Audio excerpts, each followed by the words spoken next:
Let's give a big shout out to Tony Walker. Tony Walker, who's a friend of mine. Tony Walker. Tony Walker. Tony Walker. Okay. Let me turn that off. Okay. Hi, everybody. Let me fix some camera angles here. Welcome, everybody, to the Knock 'em Dead Comedy Show here on Gov's Comedy Club Podcast, the Facebook page, the YouTube channel. Hey, whichever you're watching from, Facebook or YouTube, we're just glad you're here. Thanks for joining us. If you want to stay on Facebook and watch us, that's cool. Like I said, just happy that you're here hanging out with us. But if you'd like to switch over to YouTube, that is where we're monitoring the comments. I have the comments right in front of me. So, yeah, if you want to switch over to YouTube and hear your name said, hear your comments read, switch over to YouTube and hang out with us and talk to us. The Knock 'em Dead Comedy Show coming at you live from the legendary Governor's Comedy Club in the legendary Levittown in the legendary Long Island. And boy, do we have legends with us today, ladies and gentlemen. It's Thursday, so Frank is here, Good morning. Yay. Joining us on the other side of Frank, guitar player, hell of a nice guy, musician extraordinaire. Ladies and gentlemen, Howard Emerson is here. Yes. Howard Emerson. Very excited to have Howard here with us today. Before we even dive into anything, I have two stories I want. Well, one story, one weird question. I'll start off with my story. We actually just talked about it when you first got here. She's got to be probably 10 years ago at least when we met. At KJ Farrell's. Yeah. Liberty DeVito, who was, you guys know Billy Joel's drummer for 30 years, been on this show, I think, once or twice. Funny guy. His band, the Slim Kings, they were playing at KJ Farrell's down in Belmore. For those of you who aren't familiar, Belmore is pretty much directly south of us, probably about 10, 15 minutes. There was a great club down there at the time, KJ Farrell's. You played there plenty of times. Oh, yeah. Liberty had has a band called the Slim Kings. They're fantastic. They were playing down there. And being a Billy Joel nut that I am, I saw you hanging out there, checking out the band. I went over to say hello, and I was floored because you already knew who I was, which shocked me. I'm shocked that I remembered your name. Well, yeah, I'm shocked anybody remembers my name. I don't remember names, especially if I don't use them all the time. Sure. But I prattle. I'm shocked anybody knows my name, especially my wife. But and then you were nice enough. You actually ran out to your car and you went out and grabbed this CD. This is called The Wall Talks. Wall Talks. This is what, one of 5 albums that you have? Yeah. Yeah. Mm-hmm. This is the only physical copy of an album of Howard's that I have, but I do have other ones. I've heard the other ones. They're fantastic. What a great guitar player, and we're going to play some videos, and he did bring the guitar, which I'm very excited about. So, yes, maybe we'll get some live stuff. Just a great musician, played with Billy himself in the 70s. Now, so I was floored by that, never forgot that. So you being in here today is a big personal thrill, so I'm probably going to thank you a million times over. Sounds like you're easy to please. Yeah, I am. I've been told I'm easy. Now, the other thing I wanted to ask, so actually, as I'm holding this up, here's the back cover with this photo, okay? Now, the reason I'm showing this, I have not brought this up to you at all. About a month ago, I'm walking into a Stop and Shop in Hicksville. As you walk in, there's a little stand on the side, a little magazine stand, okay? So, Oh, you know where I'm going. Maybe? Stop and Shop on Jericho Turnpike? No, on Old Country Road. Oh, okay. There's a little magazine stand there. So, magazine stands, all the magazines are facing out, so you can see the covers. You're talking about the drawing that Jan Guarino, Fred Guarino's wife, did. Right. Nice. And I wasn't able to find a copy. I knew about it. Oh, all right. So I'll gladly give you this one. Thank you. So I see this on the music stand, and I'm like, oh, that's Howard Emerson. So, but the weird thing, so I spot this. And there's no information inside about it at all. Exactly. I'm like, oh, this will be cool. I'll take this home. I'll read it. I'm thinking there's an interview or something. Nothing. I knew that it was going to happen a couple of months prior to it happening, because Jan asked me if it was okay. Okay. I said, yeah, sure. Absolutely, Hey. But I'm confused, though. But Like, why? I'm glad it's there. I have but no idea what their reasoning is. Maybe they just thought it was a nice picture to have on the cover for people to take their bird cage liners. well, I'm glad I didn't do that because that's a weird coincidence Well, that you thank didn't you. know. Yeah, my pleasure. What do you think? I think it's great. I think it's spot on. Likeness? Oh, that's what we're on a delay. Yes. Oh, okay. Yes. I'm not going to look at that again. So now, Fred Guarino. Guarino. Why does that name ring a bell? Fred owns Tiki Recording Studio. Glen Cove? Yes. Yeah, And okay. in fact, Fred had the studio originally in the basement of his parents' house, and I recorded there. Wow. I recorded at the building that he bought that eventually Alicia Keys, she bought it lock, stock, and barrel. He just handed the keys to Alicia Keys. Wow. Oh, I didn't know that. She still owns it up there in Glen Cove? You know, I think she sold it too. Oh, wow. Okay. But this is kind of old news, but Right, oh, yeah. okay. And so now Fred is just maybe a mile from there in Glen Cove proper. Oh, okay. Nice. And Richie Canada's up there too? He has engineered and produced like 4 of my recordings. Oh, okay. Nice. The only one that I did away from Tiki was with the one where Bob Stander was the engineer, and that was at Voodoo Studios, VUDU, in Freeport. Okay. I doubt they even exist anymore. Yeah. That's, That's the one that Mark Newman produced. oh, okay. Yeah, Mark, a friend of the show. Is it the same with studios, doing podcasts prior to COVID? Our numbers were fantastic in here, and we were kicking ass. COVID comes, everybody's home. Every slob spends $400 for a microphone or 2 and a camera, and they all start podcasts. We're still trying to recover from that. Is it the same with recording studios? Because the technology. I have no idea. No, you don't know. At that time, Yeah.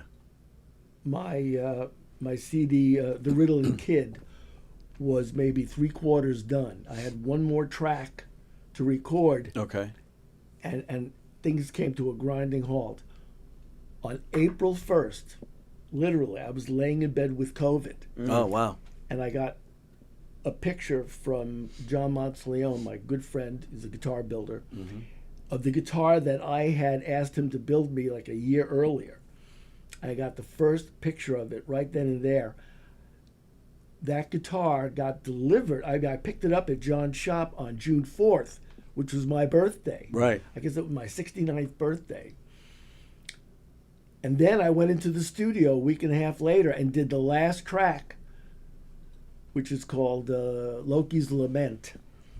And that's when I was finally able to finish the record, because Wow. once COVID came around, Oh, yeah. getting into the studio, I mean, and Fred he's such a freak when it comes to that stuff. He doesn't want, he didn't take any chances. Yeah. And rightfully so. So yeah, COVID really messed up a lot of things for a long time. And was there any temptation to, with only one track to finish? Did you consider doing it at home? No. So just, I'm waiting until we're back. That's it. Yeah. Okay. There was enough to do while I was laying in bed with COVID. Our daughter Nicole had our grandchild, Emerson, and they named him Emerson. Oh, nice. Yeah. That's cool. Wow. So Yeah, that was a crazy time for sure. There was so much stuff happening at that time, and it took me. I mean, I guess I was okay after about a month. Luckily I did not have any long COVID, although I did have kind of chills on my shoulder at the drop of a little breeze. Okay. I would get chills for about a year. Wow. But other than that, it was nothing bad. And Well, yeah, and I would take that over people losing sense of taste and smell, and even that was minor compared to other issues. But okay, so comments are already coming in. Kenny Freeberg says good morning, great to see Howie. hello, Ken. Then you know Kenny, right? Yep. Good. He's a good man, that Ken. He's a drummer. Yes, or he is. ex-drummer. Yeah. Yep. Sometimes I bump into him at Billy Joel related shows. John Rusiello in Florida, he says good morning. Ann in California says good morning. Okay, good. And Andrew Fremder is there. Good morning, everybody. All right, one thing I like to do with a lot of my guests is I look at Facebook and I look at our mutual friends. Okay. So I have a handful of names here. You could say whatever you want about them, good, bad. Otherwise, you might even say I don't even know who that is because Facebook. We all have Facebook friends You that don't we never have met their in person. pictures to show me? I could if need be, but I think I'm most half teasing. most of these. Well, oh no, I'm the same way. I'm great with faces, but names I'm the worst. But I think most of these names you're going to know. I'll start with Andy Gilmartin. Yeah, sure. Yep. All right, you stopped there. Okay. All right, this next one I'm not sure if you know. I'm sorry, I had forgotten No, it's your fine. initial admonishment was to say, please, say whatever. Yeah. Andy, You don't have to say anything if you don't want to. Okay. So yeah. I know Andy fairly well. We Okay. haven't had much contact lately, but yes, I Yeah. certainly remember Andy. He's a good man. I haven't seen him in a long time myself. This next one I'm not sure if you'll know, but I'm throwing it out there. Andrew Fremder. I have a feeling he just recently sent me okay. a friend Request. Yeah. and I looked at whoever was his our mutual friend, and I determined that he was safe. Oh, okay. He is safe. He's an oddball, but he's safe. Okay. He's watching right now, so I'm picking on him. He watches every day, like the good man that he is. Christian Macchio. I know the name. Maybe we went to high school together. Christian Macchio is the keyboard player. He has a Billy Joel tribute band in Jersey. No, okay. I guess Okay. He's related to Ralph Macchio, but he says it's pronounced Macchio. He says his own cousin gets it wrong. that does not surprise me at all. How about David Clark? I know David pretty well. David's a really good guy. Very great keyboard player. Yes. And Love a good David. singer, too. Oh, he's fantastic. And have you heard his wife at all? She's a jazz trumpet player. Really? Cindy Bradley. She puts out albums. She's hit number 1 on the jazz chart several times. Wow. She's amazing. No And idea. funny as funny gets. Had no idea. Yeah. How about Eric Shankman? Spin Doctors. Oh, okay. The guitar player. Oh. That when that song came out, I remember the guy who wrote it and sang it, whose name Chris Barron. right. He happened to come into the store. I was working at Sam Ash on 48th Street. Oh, wow. And I was like, I don't get awestruck too often, but I mean that song, and just everything about it, the music and the way the lyrics came out of his mouth like a machine gun. Yeah. That's one of my favorite tracks of all. And I hadn't thought about it in so long. It was a real summer track. Yeah. I bet you're absolutely right. That nails it, summer track. Working at a place like Sam Ash, especially in the city, it must be such an experience because I'm sure people like Shankman probably came in regularly and you'd talk shop with these guys, right? No? Sometimes Don't ruin my fantasy. Sometimes, one day it was a rainy day, and I always had my old Martin guitar with me. Okay. And because I had a special system in it that it was a split system with a condenser mic and a soundboard pickup, and you'd plug it into a specialized preamp or amplifier, and it actually sounded like an acoustic guitar. Oh, sure, yeah. And one day I'm just sitting there, I got my back to the door. It was a rainy day, no one was there. Yeah. And I'm playing whatever little lick, and all of a sudden I hear, and I turn around, and this guy, it must have been like sick. It was Greg Lake. Oh, wow. Wow. Wow. Oh, was he that tall? Well, or maybe I'm not short. But yeah, and so he was talking about how clear the system sounded, and and I was telling him about the system. He says, with the volume that Keith plays on stage, Right. Yeah. not going to work. not going to work. But so that's the extent of my talking shop with those guys. Oh, okay. It's funny you mentioned Greg Lake, and I'm totally going off. I'm pretty sure he was the bass player, right? Right. But he also played guitar. Yes. Right. But I'm surprised I remembered his name. But it makes me sad, though. A lot of bands like that, as we're getting older, like they're kind of, you're not hearing them as much anymore, and it's sad to me. The next generation will discover him like it's something new. But that's okay. life. Yeah, well, no, absolutely right. All right, now I just have three more names, but they're actually, you could talk about one of them. Jim Treutlein. Treutlein, yeah. Oh, I totally messed that Jim up. just passed. Right. I mean, that's where I figured I'd mention him. I really only knew him peripherally. Okay. I did not really know him, but he clearly a very, very well-loved guy. Yes. Local musician who just passed last week? Yes. Yeah. So, when I saw that, and I know you've been looking to say something about him, so. Tomorrow would have been his birthday too. Oh, really? Yeah. Wow. What? Do you know how old he would have been? 69. I was going to say he was a fairly young guy. Yeah. Wow. And what happened? Lung cancer. Lung cancer. Was he a smoker? He was a cigar smoker. I don't really remember him smoking cigarettes, but yeah. Wow. Yeah. So, yeah, and you knew him well. I right? knew him very well. Yeah. And we're hoping to get some friends of his in a couple of weeks. Oh, okay. So. And then the last two also guys who have passed, David Brown and Captain Jack. You knew them both? David Brown, the guitar player. Yeah. Oh, yeah. David was one of my favorite guitar players. What I find interesting about David Brown, I personally feel his best work is not Billy Joel music. Well, I'm familiar with some of his stuff. Who's the guy? Dave Maddox. That's one guy, but he was also in a band with the bass player and singer from the Poussette Dart Band. I'm so bad with names. It's probably either Poussette or Dart. That's what you sound. it I was just joking. No, well, that's John's hyphenated last name. Oh, okay. That's one person. Oh, okay. Troy. John Troy. John Troy.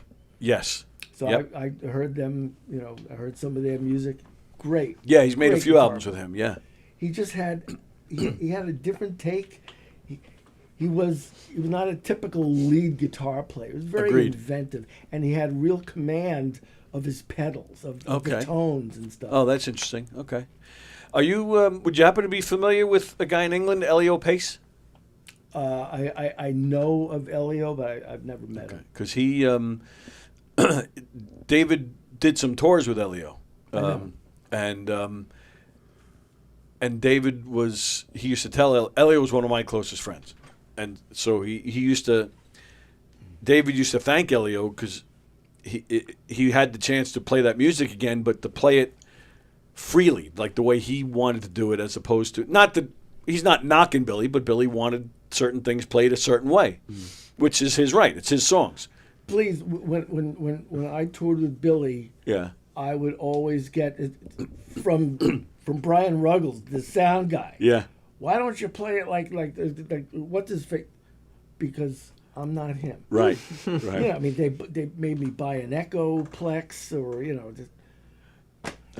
certain things are going to change. Right. Right. There are a lot of bands out there, copy bands these days, especially all of the ones that copy the Beatles. I mean, that is how they make their money, Right. by making people think they're at a Beatles concert. Right. I totally blame Walt Disney, for this, because I mean that's what Epcot is all about. Right. Like, we can't afford to go to France. Let's go to Epcot. Right. Really? a veritable facsimile thereof. Yeah. Wow. I just. Yeah. I But- can't do it. But as a guy who writes his own music, himself, if by some chance, you and Frank are playing a show somewhere and it's all your music, don't you want it played a certain way? I'm the only guy who's playing it. I don't play it. In other words, I don't play with a band. No, but I'm saying, but if you had, whether it's one musician or a full band, you wouldn't want it played a certain way? I can't imagine having to me, it's like herding cats. Okay. Having to, first of all, if I had the kind of money required to say to a guy, I'm going to tell you exactly what to do, do not deviate. If I had that kind of money, I wouldn't even bother with the band. Right. I'd pay for an audience to just enjoy themselves being quiet, listening. Because that, to me, like when an audience is paying attention and they're really enjoying what you're doing. Yes, I agree. That's all there is to it. But other than that, when you have to make a living, there's compromises. Right. I'd rather not make the compromises. Okay. You know, you either do it right or you don't do it at all. So all right. So with that in mind, I guess it must have been, whether it's Billy or anybody else, I guess it can be frustrating because they're not giving you that space, that freedom. Well, look, I mean, when you are playing in somebody's band, like Billy Joel's, you're basically going to cop the record. Right. But there is growth. There's absolutely individual growth on each of the players because they're going to be affected by the other players.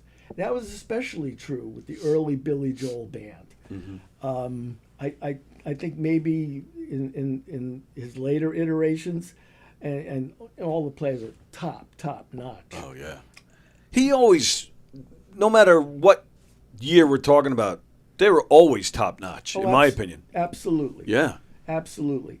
But I can remember doing things differently, spur of the moment, especially if I could get Liberty's attention.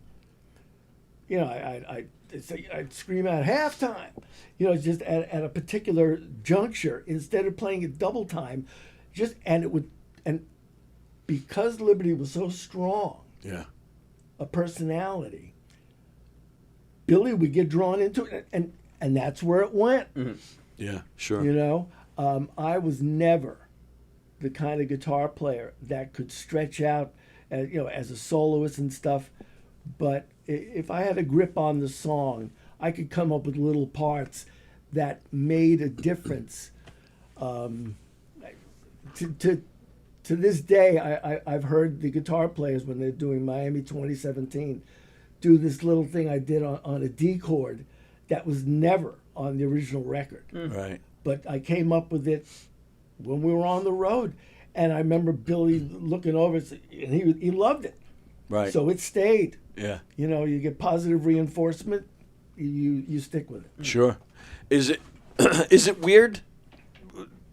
Like any songs from the Turnstiles album, is it weird to hear other guys play it?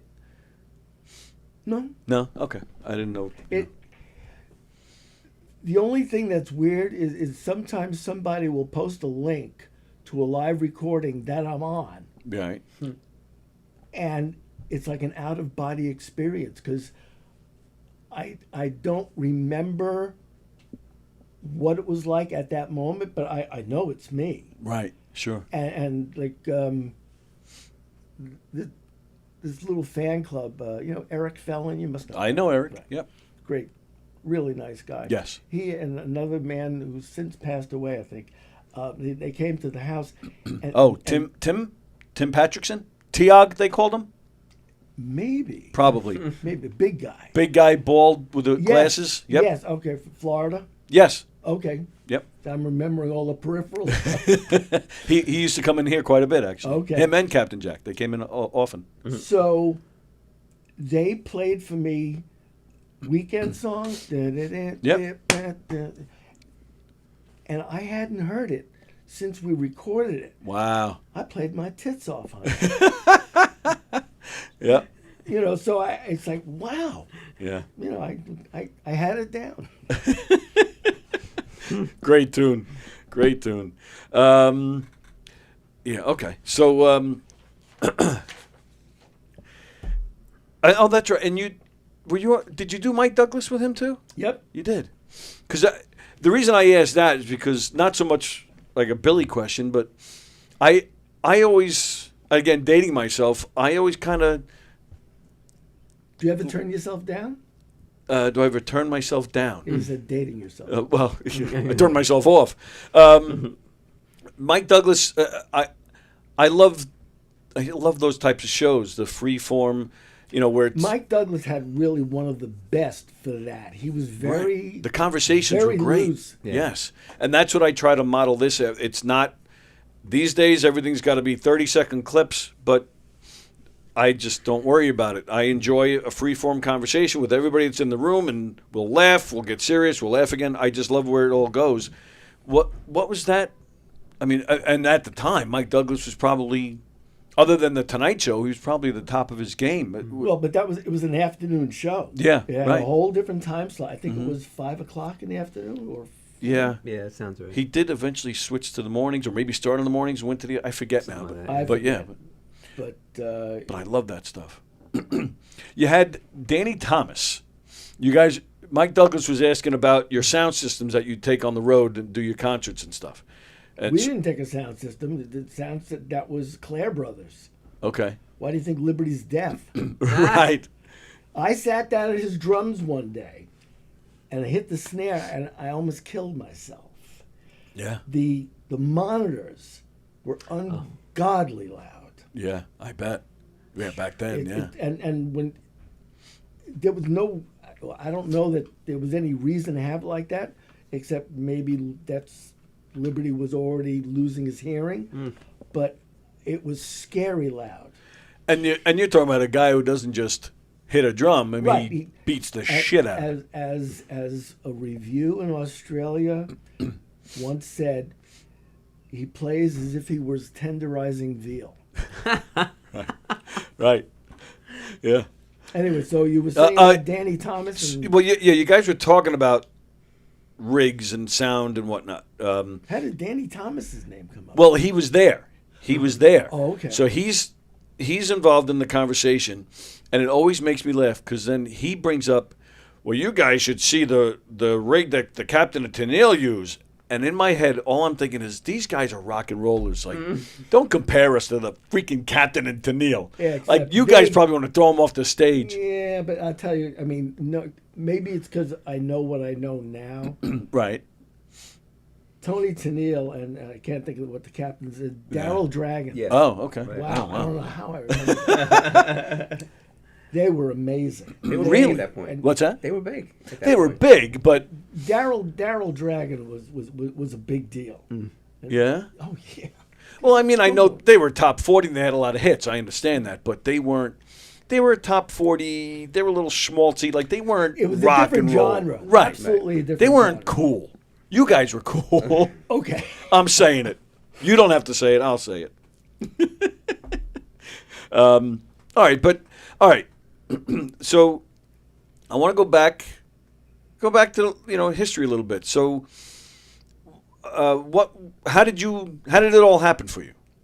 Like, what got you into music in the first place? How did you learn guitar? Oh, I can remember having my parents get me the 45 of, I think it was Great Balls of Fire, Okay. and also Maybelline. Now we're talking. Chuck Berry, I mean, of course he's known for all those great songs. But to me, he doesn't get enough credit for his lyrics. Oh, In my opinion, I could be totally off there. he was the poet laureate. Yeah. Yep. Yeah. And the lyrics were not just an excuse to sing a rhythm, Right. but his enunciation, everything else was just Absolutely. incredible. Yeah. Yeah. So as soon as you said Maybelline, yeah. And then you're self-taught, right? Yes. Yeah. I took up guitar when I was, I guess, 12 years old, and I'm sure it had something to do with having seen the Beatles. Okay. And my friend down the block Frank Turano. He already played guitar, and one day I said, can you show me a chord? And next thing I know, for Hanukkah, like maybe a month later, my parents got me a cheap, $25 Stella guitar from Right. the local stationery store, Right. and it was downhill from there. Where Long Island? You're not Plainview. originally from Long Island. I'm originally from Boston, Okay. And then I'm sorry. Where'd you say here? Plainview. Plainview. Oh, okay. We lived in Glen Oaks from the time I was 3 till I guess I was 7 years old, and we moved to Plainview. Okay. And then so you see the Beatles. You have your friend teach you a chord, but you do. Is it all finger picking or Yeah. yeah? It is. I can no longer Okay. hold on to a flat pick unless I put carpet tape on both sides. Right. Okay. And it's got nothing to do with finger strength. There's something about I can't get my wrist loose enough Oh. once I hold the pick firmly enough to not drop it. Okay. And the thing is, I like strumming, but something happened. I don't Okay. know. I don't know when it was. Maybe it's probably just from lack of doing it. Okay. Because I used to be a very good strummer and could hold the pick. And one day, I guess I got frustrated. And I went downstairs and I cut a couple of squares of this really tacky the stuff that holds carpets down. Sure. And and you have to get the angle right, because trying to get your fingers off of that is, Yeah. it's tough. Yeah. And it works. And then my fingers are a loose loop, but the pick won't come out, and then I'm fine. Oh, that's I interesting. can't flat pick and do single string work with that. Okay. But for strumming, it works. But other than that, I'm 99% a finger picker. And how did that? Because that's not how they. Well, maybe now they do, but I would say back when we were younger, that's not really how they taught. So Who's they? anybody. Okay. Again, that's where I'm going. So as a person who was self-taught, there was no MTV. You didn't see these people on TV or on internet. So what did you just not know any? But how did the finger picking start? Oh, well, Was it just because you didn't know any better, or No, I or heard. You could hear my father early on brought home an album by Segovia and an album by Chet Atkins. Okay. And and then anytime they'd be watching television, Howie, come here, and like Chet Atkins would be on. Okay. Oh, so you would see it. Oh Okay. yeah, no, Okay. it wasn't. I don't remember the moment that I became aware that somebody was using their thumb and their other fingers to make rhythmic patterns with a bass line and Yeah. melody. It was just one of those things that was like osmosis. Right. Okay. But I do remember cutting class. I went to Berklee School of Music Oh, nice. in the fall of 1969. I went there to avoid the draft because I was number 42. Oh, wow. And I somehow figured out how to play a finger picking part. It was a little thing I wrote, Okay. and I don't even remember it now. But it had an independent bass and fingers. It wasn't highly syncopated. Okay. That I learned how to do. And the thing is, I grew up as a frustrated drummer.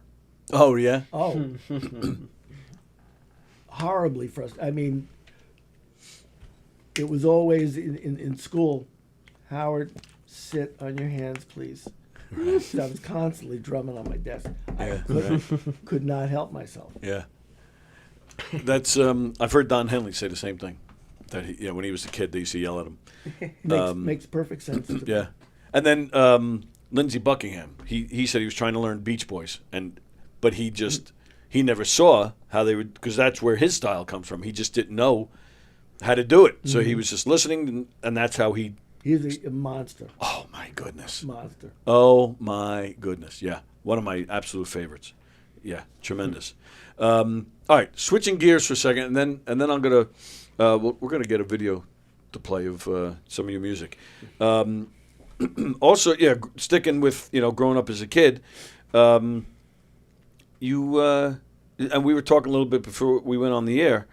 You were diagnosed with ADD and dyslexia as a kid, or No, right?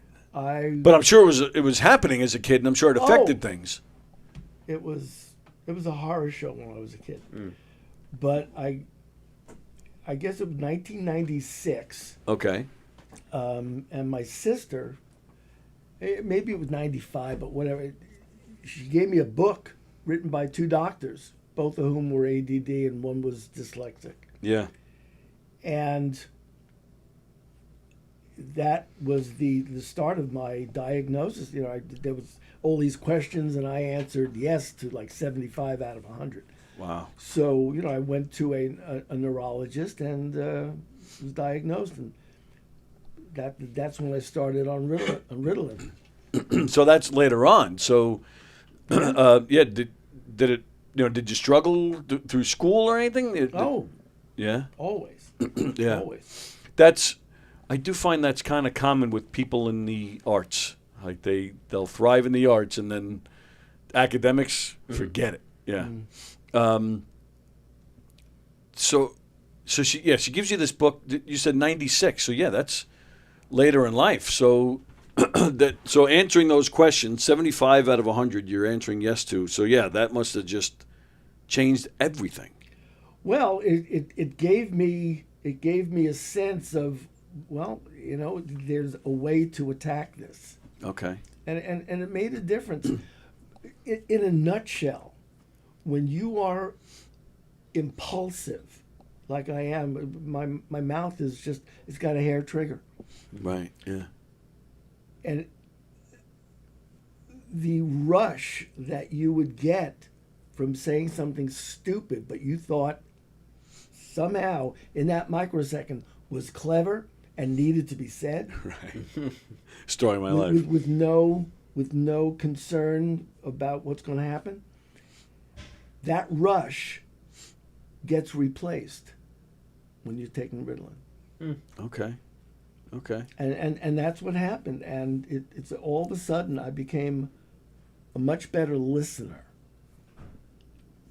But more than that, if I still had something pointed that I wanted to say, I could now control when, and I could shape how, or decide maybe now's not the time. Okay.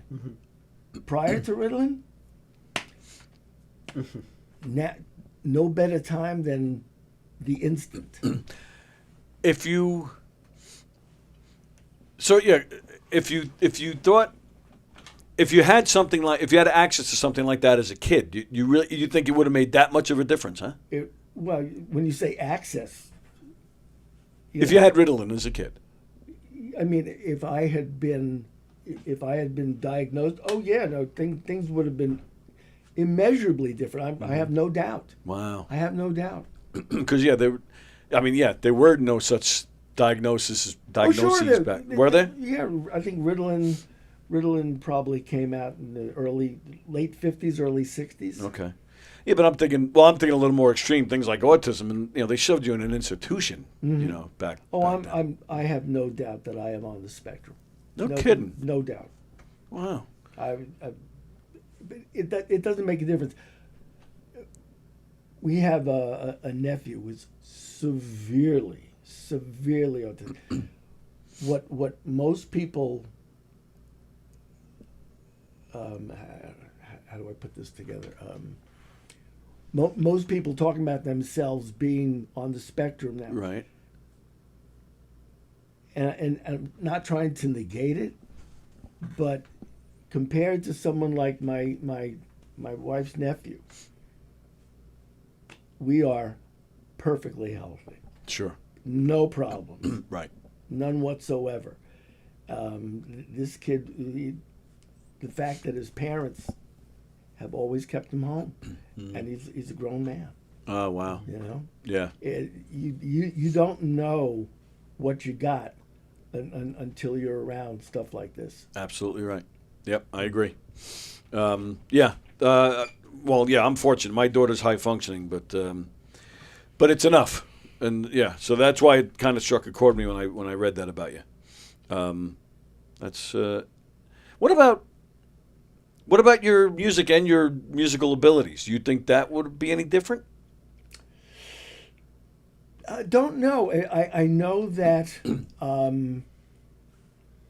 music is absolutely a drug. There's no doubt about it. I agree with that. And when you all of a sudden make music, it sounds good, so it feels good. Sure. Yeah. It sounds good, feels good, is good, right? That's the first thing that comes to mind. I love that. Love James Brown.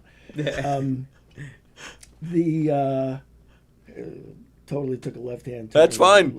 That's all we do here. But yeah, so music all of a sudden was part of that drug. Yeah. Mm-hmm. And now, because I'm dyslexic, reading music, oh man. I mean, because I was musical. Yeah. They made me take a violin, a French horn. Oh wow. I couldn't do any of the reeds because I was wearing braces. But guitar, I was able to do it myself. Yeah. Right. Yeah. It's funny, and again, I'm in that special needs world. I immediately think of a kid that I know. Well, a kid, he's in his 20s, but I guess it had to be 10, 15 years ago, the school said something to his parents about his piano playing.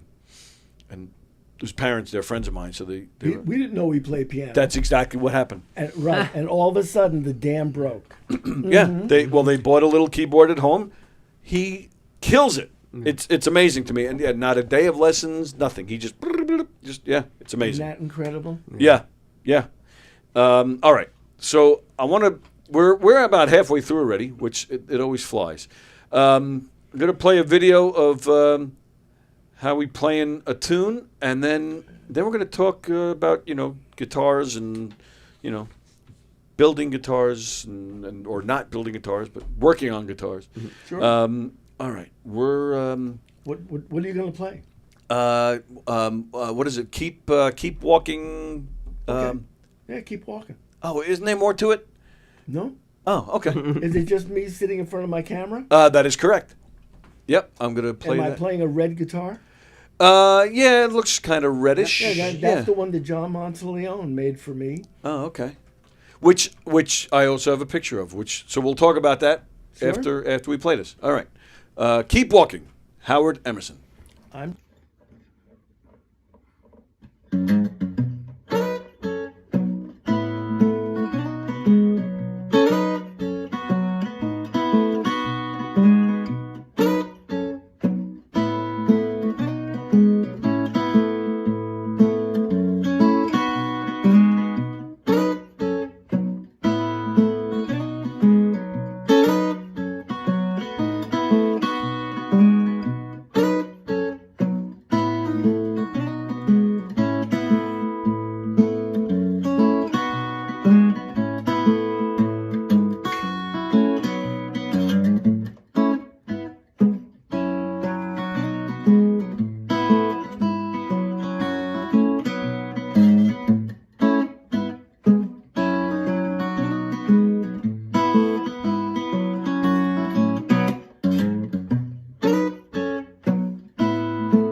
It's an archtop made out of cedar. Oh, It's wow. got a maple neck on it. Yeah. But, I have that guitar at my house right now. Nice. So Trying to talk him into selling it to me. that was Keep Walking by Howard Emerson, who is our guest today, ladies and gentlemen. Howard has quite the history. Now, all right, so that guitar that you were playing in that video is also the guitar you sent me a picture of, right? I believe. I'm showing it right now. Again, you have to wait. Sorry, you have to wait for the delay up there on that screen, but it's a beautiful guitar. Now, and it has on the side. It's got it's a sound port. Okay. So for people like me, what exactly is a sound port?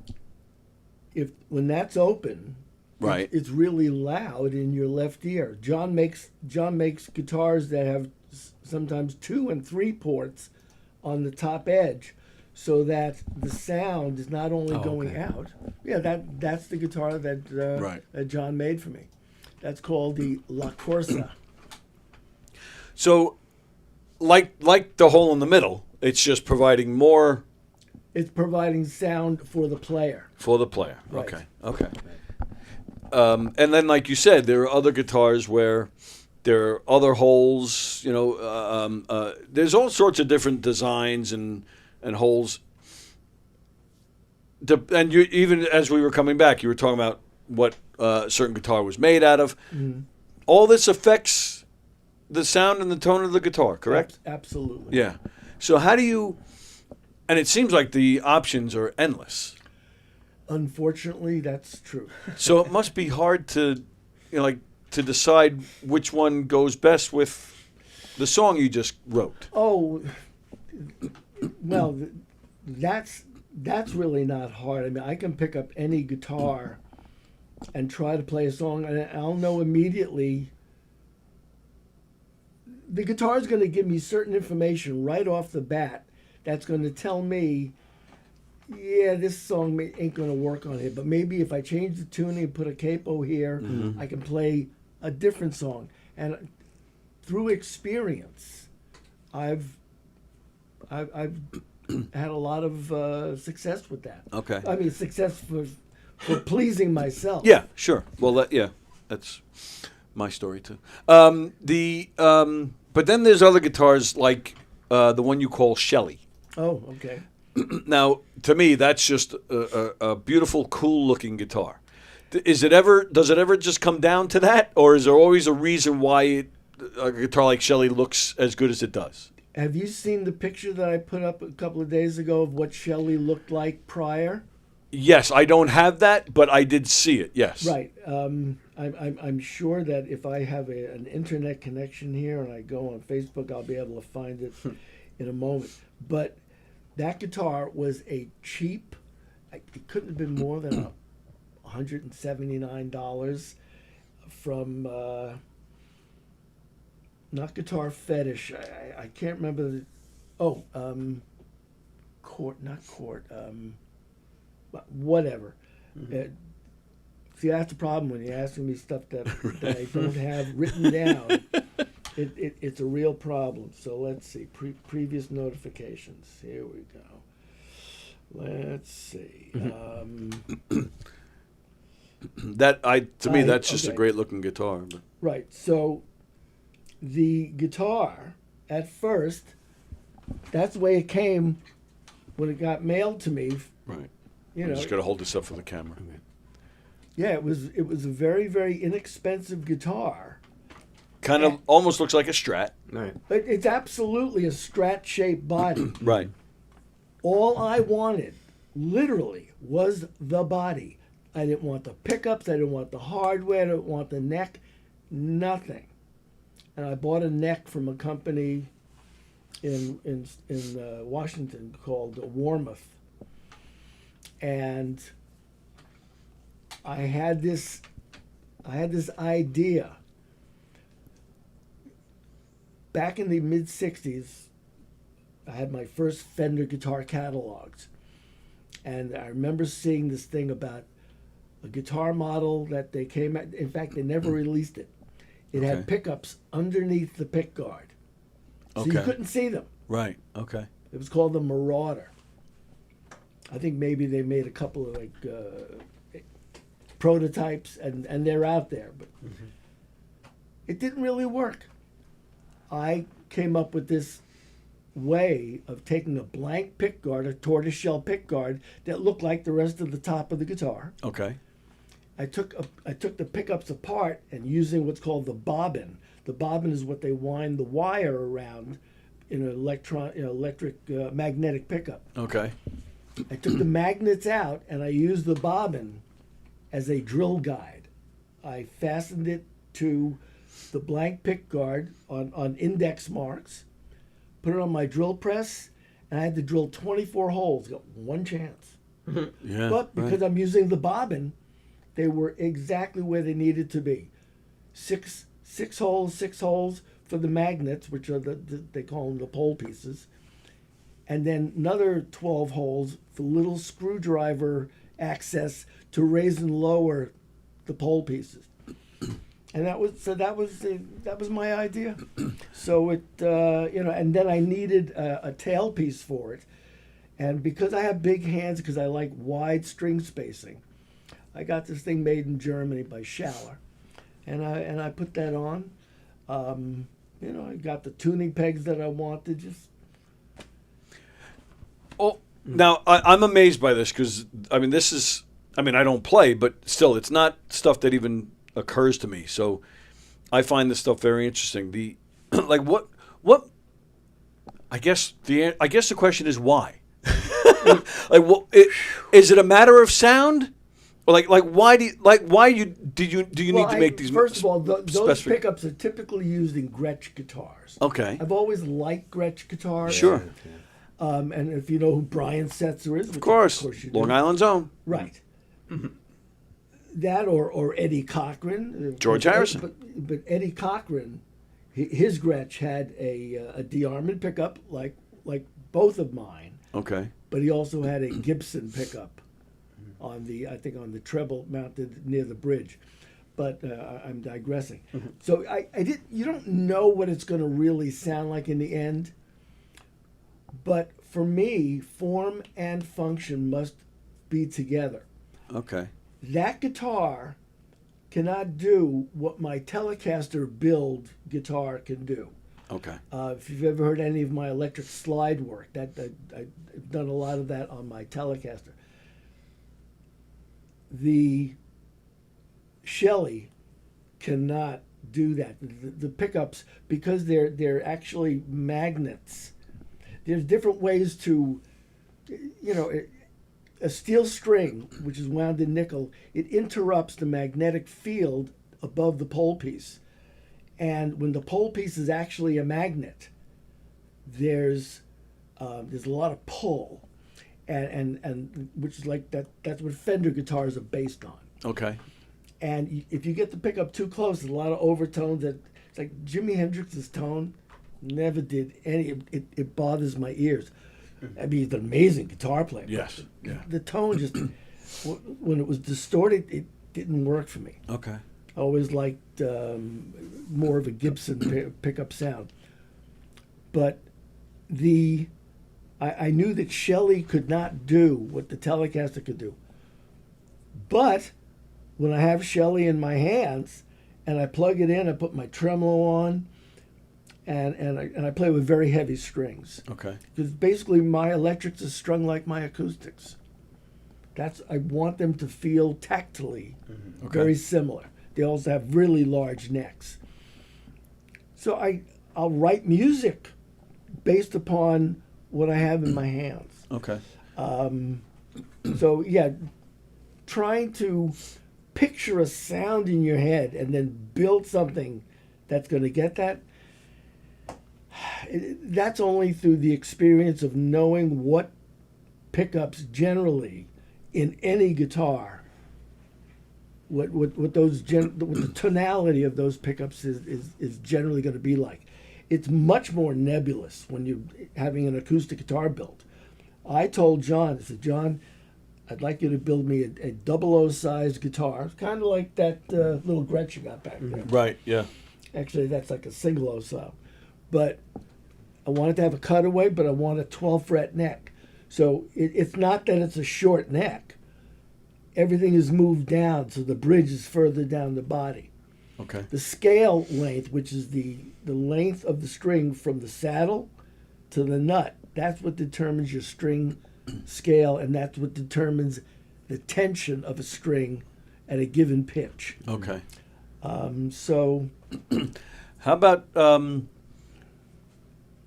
because all this makes me think of Eddie Van Halen, because he used to build his own guitars. So, what'd you think of his tone? oh, well,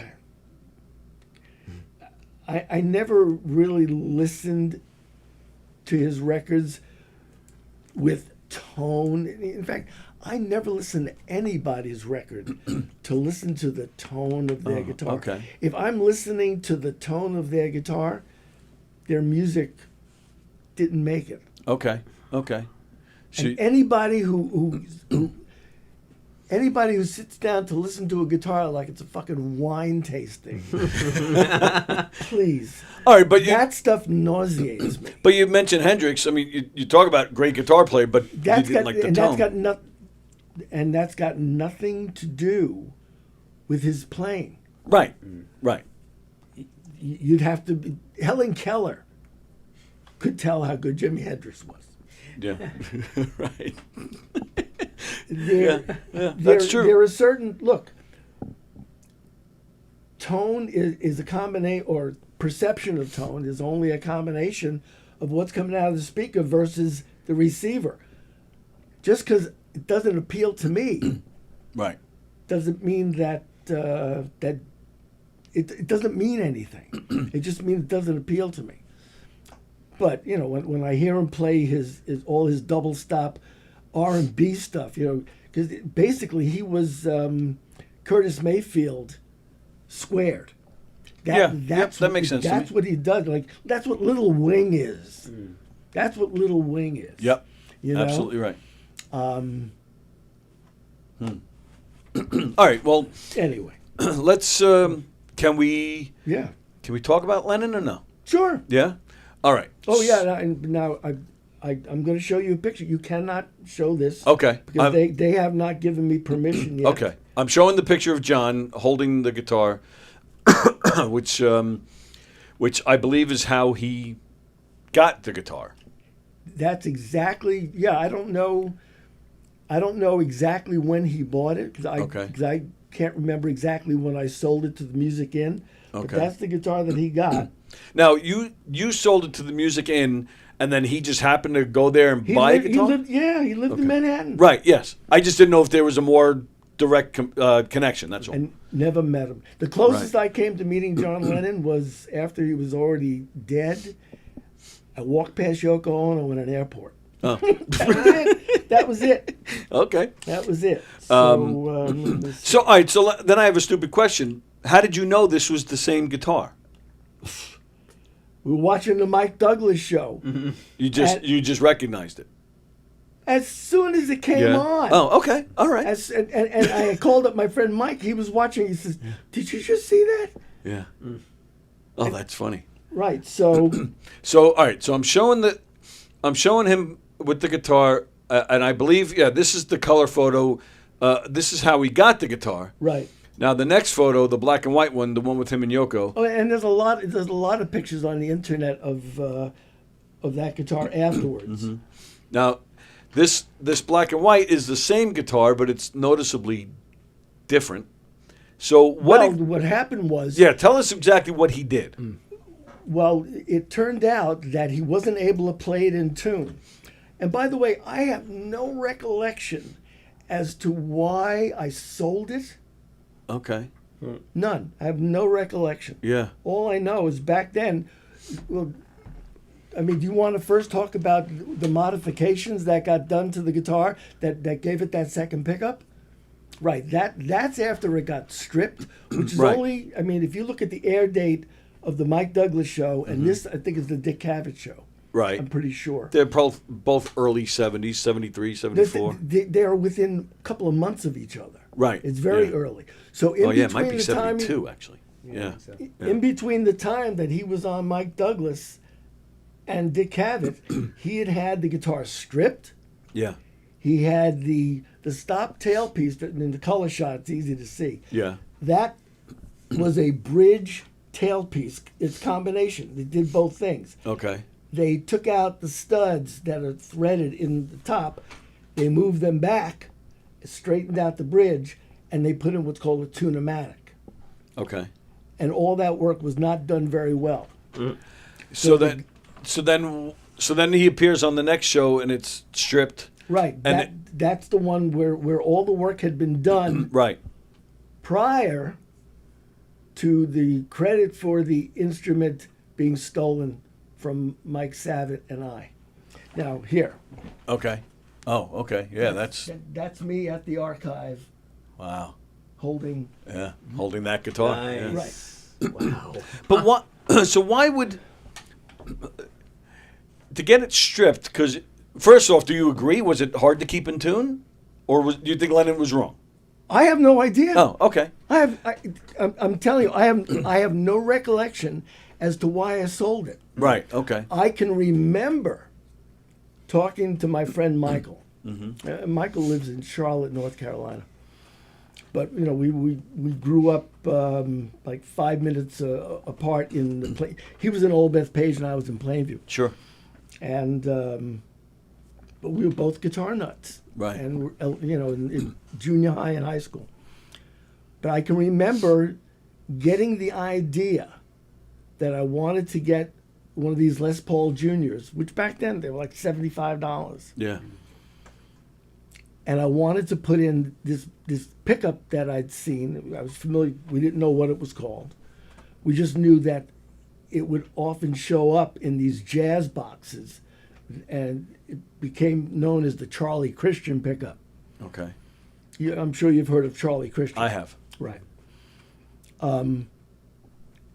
And Michael and I at the time were working at a music store called Ronnie's Music, and just south of Farmingdale, Copaig maybe, Okay. just south of Hampstead Turnpike. And we had the Gibson Master Parts catalog, and Michael found the pickup. It was called a PU 150, and in parentheses it said Oscar Moore. Oscar Moore was the guitar player for Nat King Cole. Oh, okay. Monster player. And so for years, I've only referred to the pickup as an Oscar Moore pickup, and people look at me cross-eyed. Then I show them the catalog. Right. You know, 1965 parts catalogs. So that's what it was called. So anyway, so Michael and I, we ordered one of those pickups. And at my father's house, I guess we got out a router and we did whatever. And we made it, in our mind's eye, we were making it so that it could look like it came out of a Gibson custom shop, which at the time didn't exist. Okay. We even put the truss rod said custom on it. And we changed the tuners to the Clouson Deluxe. And we put in a 3-position switch. But when I did this, it worked. It worked. It had a nice big neck, but I have no recollection as to why I sold it. All I know is that the next time I saw it was on the Mike Douglas show. So, and why would, if whether it's Lennon or anybody, if they say, all right, I can't keep this guitar in tune, why not just, I guess in Lennon's case, you're John Lennon. Why not just put it aside and go get another guitar, the one that you like better? Like, why do all that work to it? I have no idea. Oh, all right. And then, all right, then I got confused there. So what did you say at the end there? What got stolen? Oh, the fact that me and Michael did that work. Oh, I see. So Right. Somebody else started making the guitars like that? No. In order, the guitar had issues after it got stripped. After the black and white shot that you showed on the Cavett show. Right. After that, Yeah. they got in touch with Ronnie to work on the guitar. Okay. Ever since that time, Ronnie took credit for having put that pickup in and did all that. I see. But Okay. now, when he brought it back to the shop, Michael still worked for him. When Ronnie took it out of the case and Michael looked at it, Michael said, Ronnie, Howie and I built this. Yeah. It should have been period the end, but no. It wasn't, and it is stuck in my craw for years. And you know, the interesting thing is, at some point, I bought an amplifier from Ronnie, Yeah. and I brought up what was going on Sure. with the Les Paul Jr. Yeah. And he says, I don't know anything about that. I said, when I sold that guitar to the Music Inn, it was a pristine Les Paul Jr.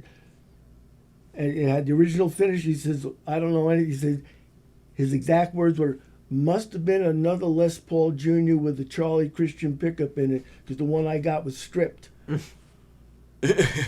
And that's why the air dates on the Mike Douglas show and the Dick Cavett show. Oh, and then I didn't bring, I have a picture of it somewhere. Yeah. I have a picture of the receipt that somebody bought on eBay Wow. from Ronnie's music that shows the charge for just working on the finish of that guitar, making new pick guard for Lennon's Rickenbacker. Oh, okay. Yeah. Oh yeah, so That's Ron- amazing. Ronnie What? Somebody had the receipt? right. Somebody bought. I have a picture of it. Yeah, somewhere. Wow. You know, if you play some more music, I can I can find these things because Well, let me. Yeah, I mean, we only actually have a little over 10 minutes left, so Oh, okay. I know this flew so fast.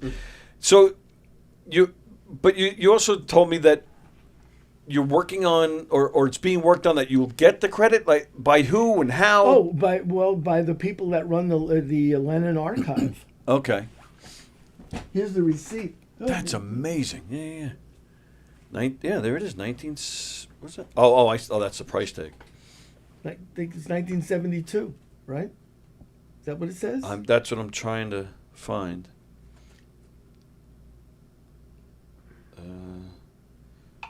I don't. Anyway, Yeah, right. The only It's here. the only mention of the Les Paul Jr. on that receipt is working on the finish, 1972. I just Right. found it. Right. Yeah. and it's August, I think.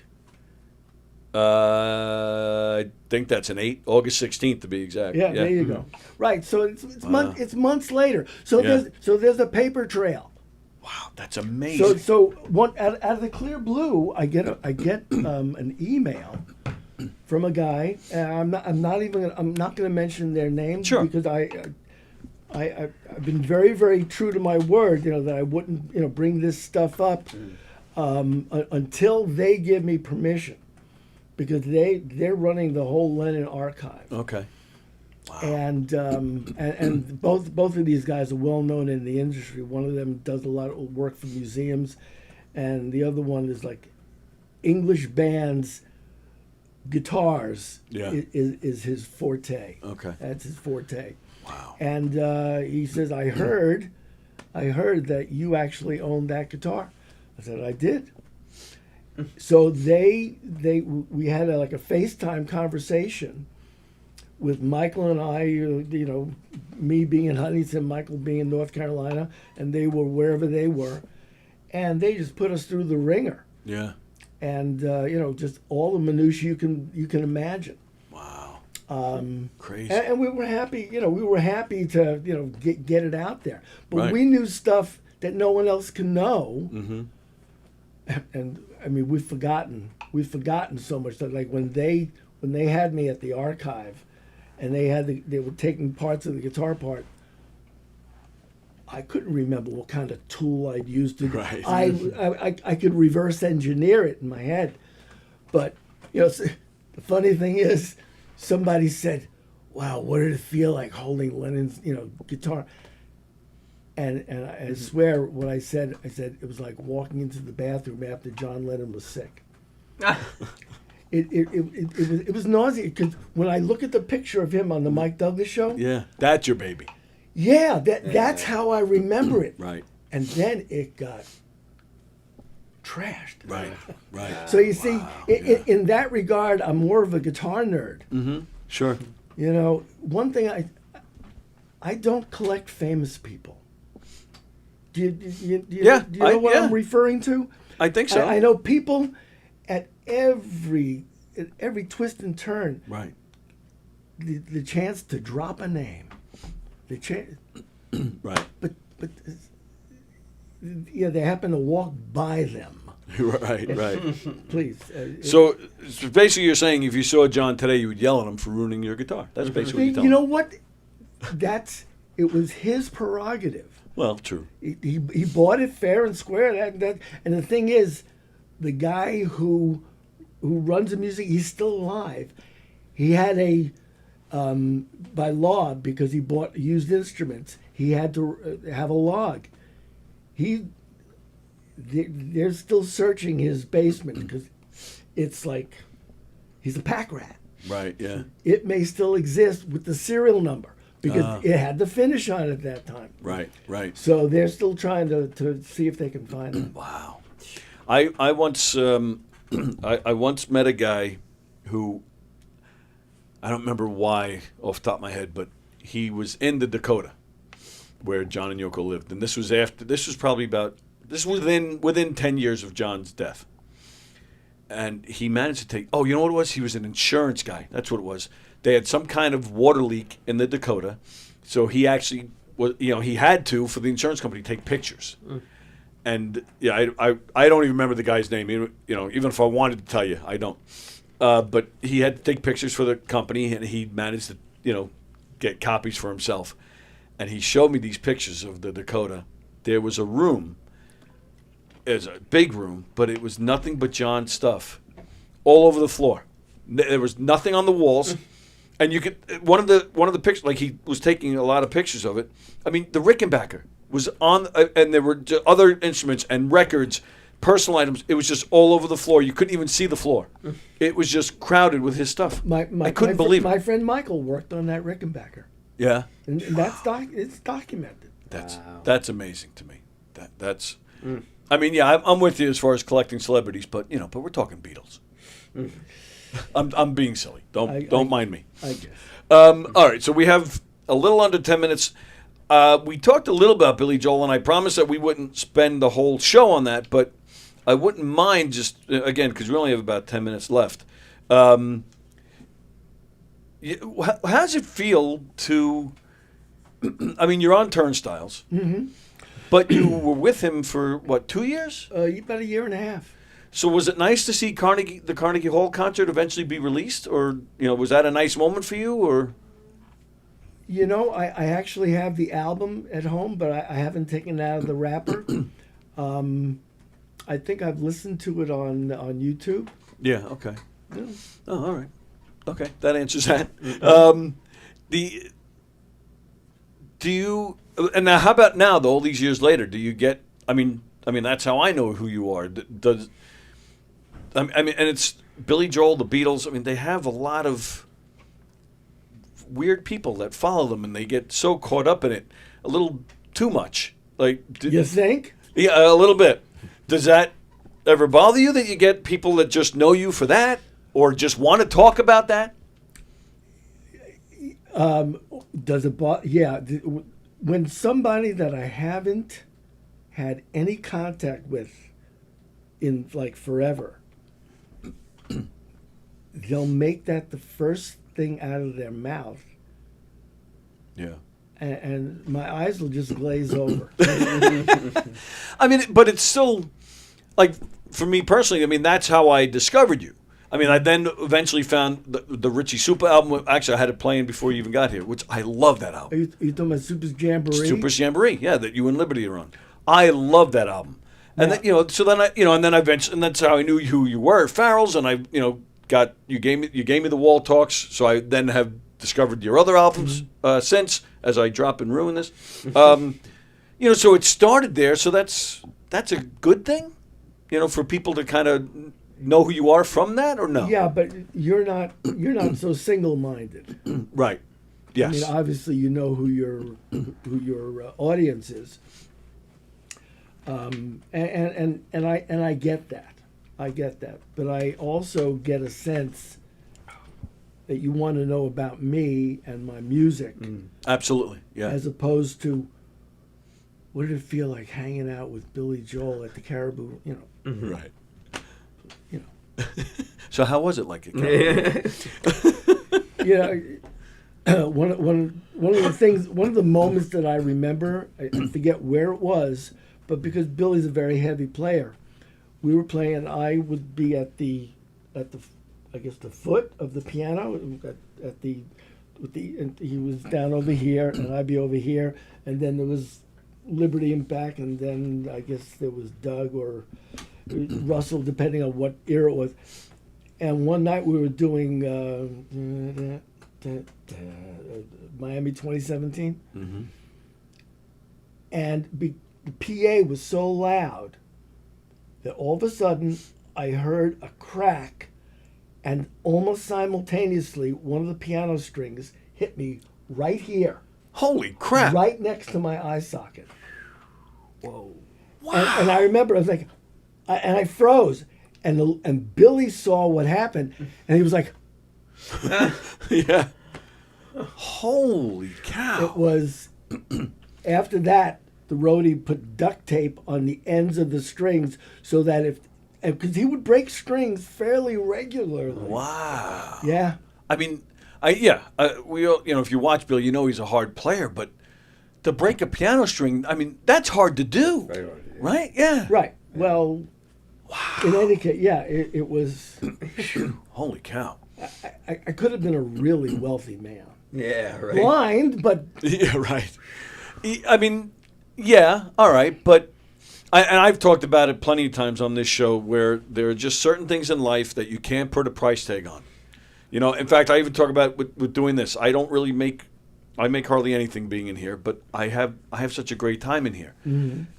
And I'm assuming Jackie the Joke Man, who was on Howard Stern for years and years, in his documentary, he said, coming from the comedy world, he said it. I was making great money, but I had to do it for my own sanity. I had to leave that show after 20 years or whatever well, it I was. was making $400 a week plus all the expenses were paid. That's not great money.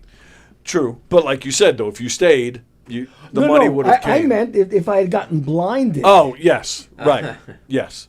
But I'm saying if you stayed, If I had the wherewithal to it and could have seen through the politics and been on Ritalin so I could keep my mouth shut, right. then things might have been different. But you know what? I wouldn't change anything. That's exactly my point. I That's have- my I- point I right have there. no regrets. Right. The only Right. thing I regret is not taking pictures of the Les Paul Jr. when it was done. Right. It would have made things a lot easier. Right. But the fact that all of a sudden I get contacted out of the clear blue That's by crazy. people who want to know the story Right. Yeah. to document it, I'm quelling. Yeah. That is cool. That's very cool. And that's crazy too. What a weird story that is. Yeah, but really cool. What'd you think of the Billy documentary? Did you Loved watch? it. Loved it. Well, Yeah. especially the first part. Yes. The first part.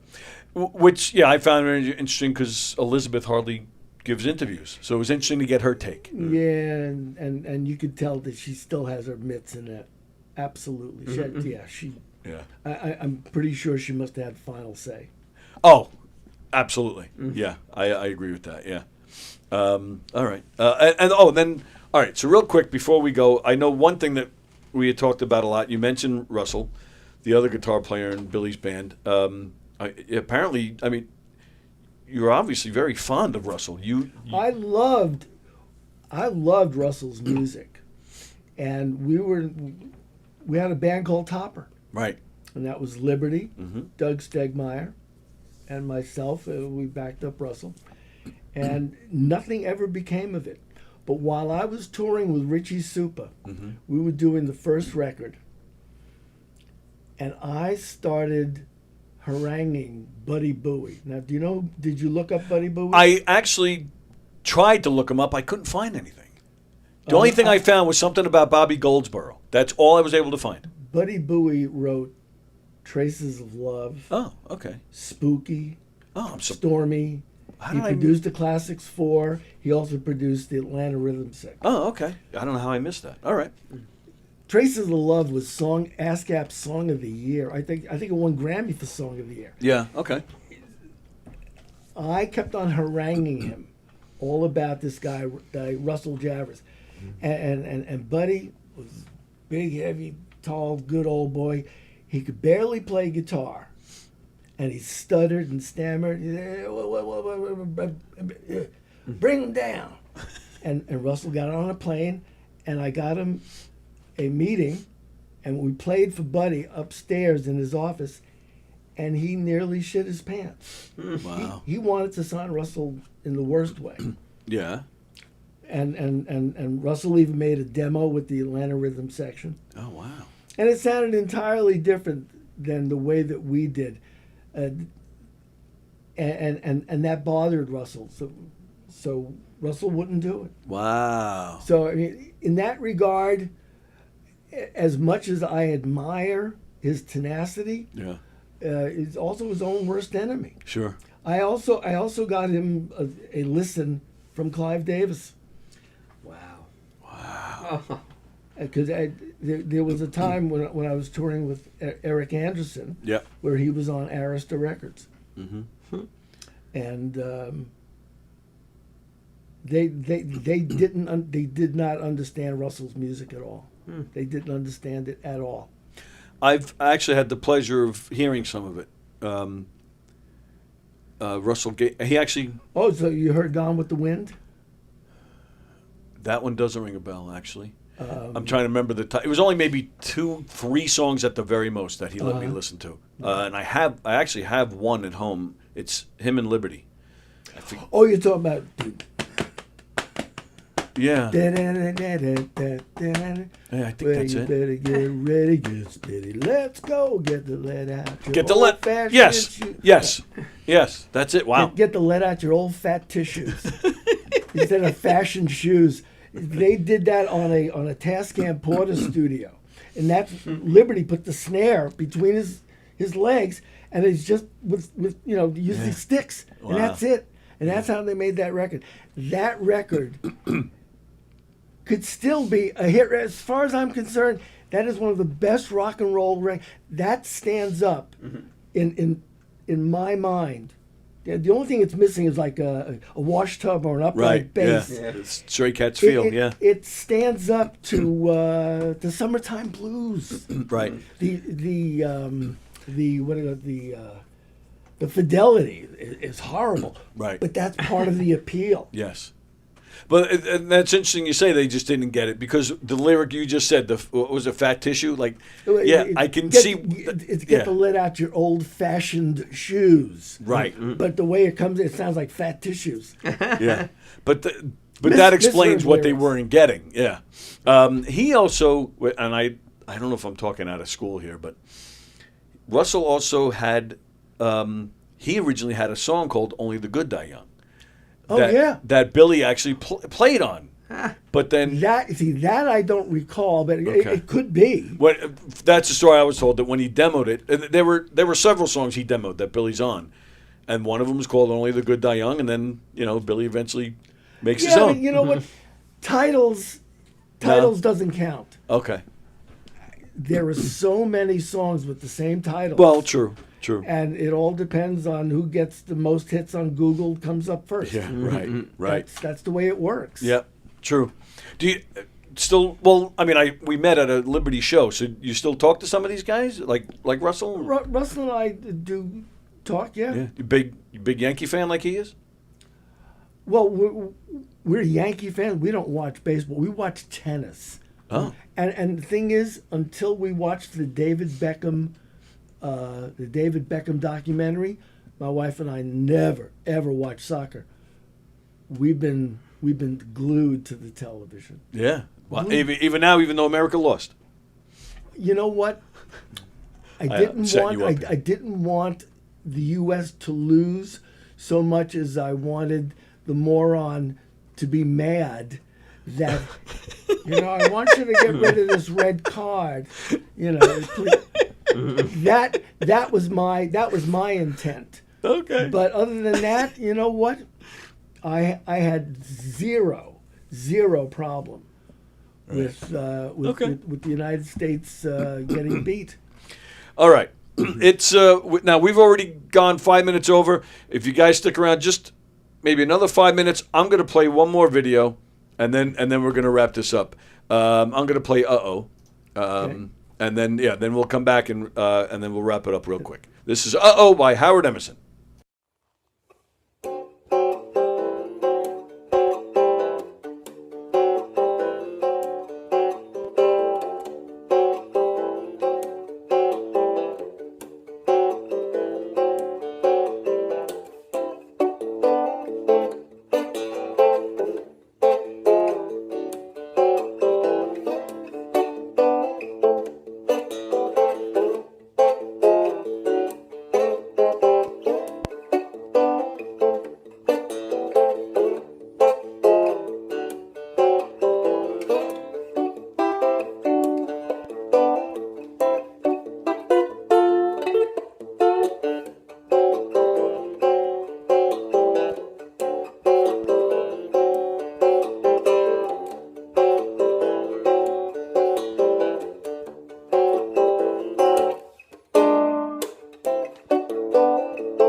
That makes sense.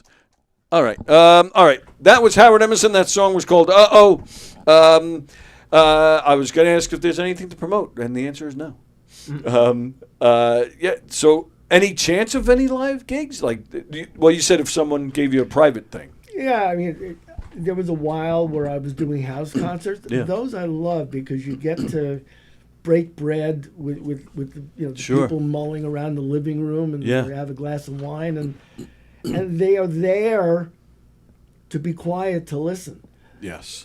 In that kind of situation, I would still do a house concert, but nobody really pursues that anymore. I forget who I was talking to, but Probably COVID had something to do with it. yeah, true. I was talking to somebody in here just recently, and we talked about how David Crosby used to do that. He used to tell the audience to be quiet because he wanted them to hear what the hell he was playing and singing. You know what? If you have to tell the audience to be quiet, you're already behind the 8 ball and wasting your time. Yeah, yeah. Unfortunately, I'm one of those people that go because I really want to hear it, but I'm definitely a huge minority.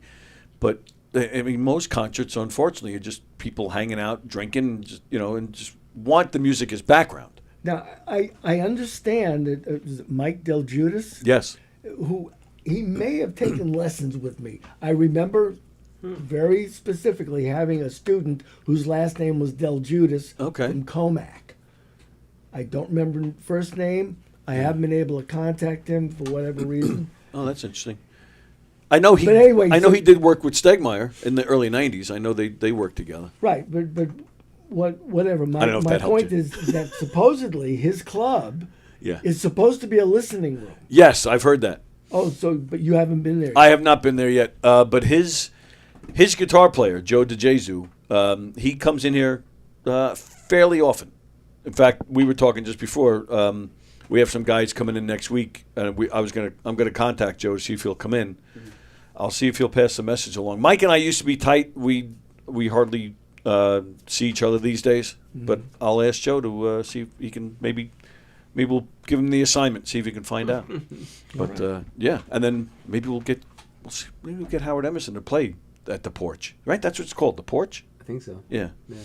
And that's I like to see that because I did see a video of you playing "Can't Help Falling in Love" at some gig, which was great. I loved it. That was something for John Monteleone out in Sag Harbor. Oh, nice. In fact, on that particular track, I'm playing one of John's arch tops. Okay, very nice. Yeah, thought it was great. So, all right, yeah, let's find Howard a place to play a listening room. Now, you mentioned lessons. Do you still do that? Yes. Okay, promote that. How do they contact you or find you? They just go to howardemerson.com or go to my Facebook page and Easy enough. Send me a message. Absolutely. Okay. Very nice. You promoting anything? No, you're not playing anywhere either. Okay.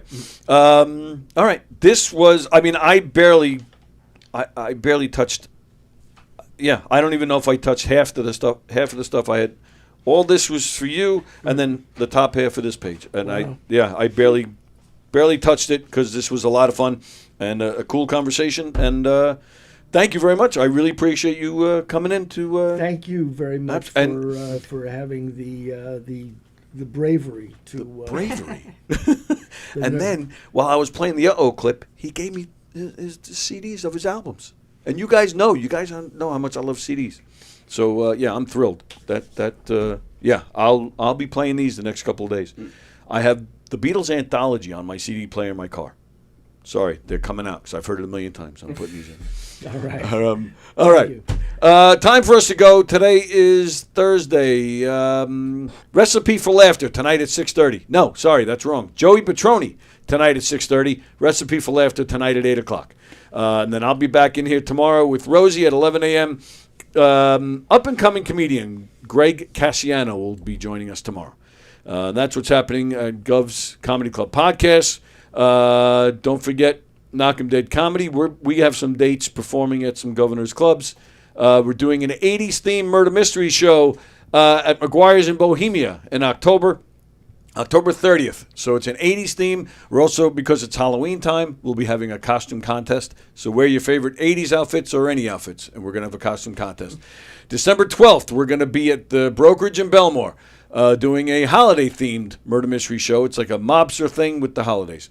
Come join us for those audience interactive comedic murder mysteries. It's going to be a lot of fun. Go to knockemdeadcomedy.com to see what else we have scheduled. I'm just giving you Governor's dates. But go to knockemdeadcomedy.com to see what other dates we have, as well as information on how you can hire us for your event.